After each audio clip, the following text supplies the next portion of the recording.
Hello friends, welcome back my channel. तो आज हम लेके आए हैं एक ऐसी स्टोरी जो आप लोगों को बहुत अच्छी लगेगी। अहमदनगर का किला। तो चलिए पढ़ते हैं क्या है ये स्टोरी। ये अहमदनगर का किला 13 अप्रैल 1944। तो इसको पढ़ने से पहले ये चित्र देखते हैं, जो कि यह चित्र है सन 1953 में जवाहरलाल नेहरू ने अहमदनगर किले की पुनः यात्रा की। तो देखिए यहाँ पर है, इतनी भीड़ जुटी हुई है और यह किला है। देखिए इसके ऊपर यहाँ पर इतने लोग हैं।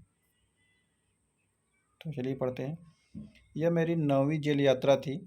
हमें यहाँ आए 20 महीने से भी अधिक समय हो चुका था। जब हम यहाँ पहुँचे तो अंधियारे आकाश में झिलमिलाते दूज के चांद ने हमारा स्वागत किया। शुक्ल पक्ष शुरू हो चुका था।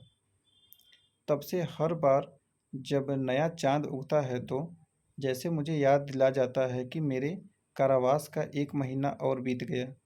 चांद मेरे बंदी जीवन का अस्थायी सहचर रहा।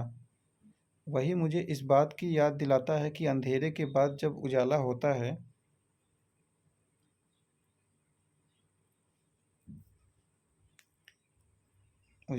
बस यही तक है। देखिए अब नेक्स्ट यहाँ पे अहमदनगर किले का वह कक्ष जहाँ 1942 से 45 में जवाहरलाल नेहरू को रखा गया था। यहाँ पर चलिए अतीत का भार। तो अतीत के बारे में कहा गया है, दूसरी जेलों की तरह यहाँ अहमदनगर के किले में भी मैंने बागवानी करना शुरू कर दिया। मैं रोज़ कई घंटे तपती धूप में भी फूलों के लिए क्यारियाँ बनाने में बिताने लगा। मिट्टी बहुत खराब थी, पथरीली और पुराने मलबे और अवशेषों से भरी हुई।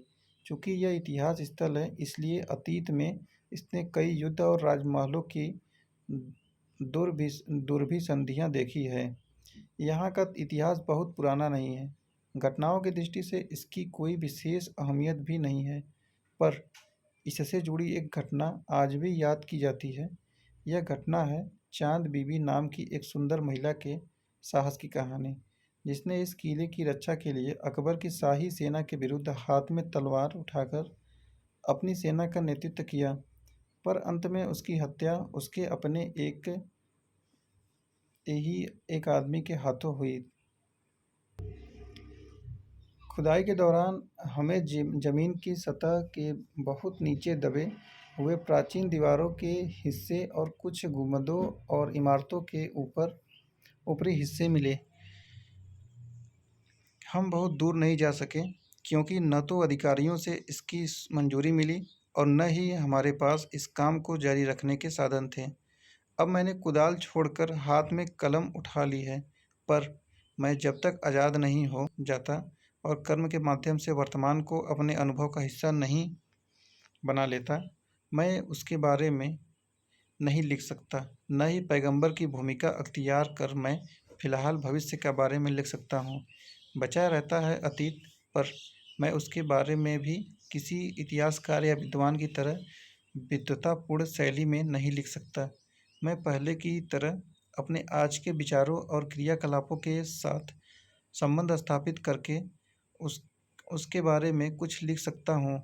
गेटे ने एक बार कहा था कि इस तरह का इतिहास लेखन अतीत के भारी बोझ से एक सीमा तक राहत दिलाता है। तो चलिए इसमें लास्ट पॉइंट पढ़ते हैं। अतीत का दबाव क्या है? अतीत का दबाव दबाव भला हो या बुरा, दोनों तरह अभिभूत करता है। कभी कभी यह दबाव दम घोट होता है, खास तौर पर उन लोगों के लिए जिनकी जड़ें बहुत पुरानी सभ्यताओं में होती है, मसलन भारत और चीन की सभ्यताएं। यहाँ पर क्वेश्चन पूछ रहा है कि आखिर मेरी विरासत क्या है? मैं किन बातों का उत्तराधिकारी हूँ? क्या उन सबका जिसे मानवता ने दासियों हजारों साल के दौरान हासिल किया, उसकी बजाय विजयों के उल्लास का, उसकी पराजयों की दुखद यंत्रणा का, मानव के उन हैरत अंगेज साहसिक कार्यों का जिनकी शुरुआत युगों पहले हुई और जो अब भी जारी है और हमें आकर्षित करती है।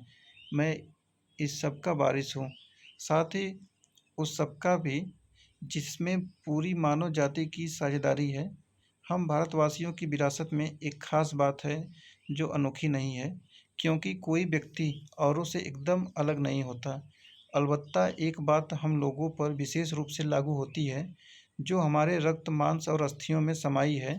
इसी विशेषता से हमारा वर्तमान रूप बना है और हमारा भावी रूप बनेगा। तो इसका यही कहा जा रहा है कि इसी विशिष्ट विरासत का विचार और वर्तमान पर इसे लागू करने की बात एक लंबे अरसे से मेरे मन में घर किए हैं। मैं इसी के बारे में लिखना चाहता हूँ। विषय की कठिनाई और जटिलता मुझे भयभीत करती है। मुझे लगता है कि मैं सतही तौर पर इसका स्पर्श ही कर सकता हूँ। तो बताइए आप लोगों को यह स्टोरी कैसी लगी, और क्या आप स्टोरी को पहले सुने थे? तो कमेंट सेक्शन में बताइएगा। तो चलिए फिर मिलते हैं नेक्स्ट वीडियो में। तब तक के लिए धन्यवाद।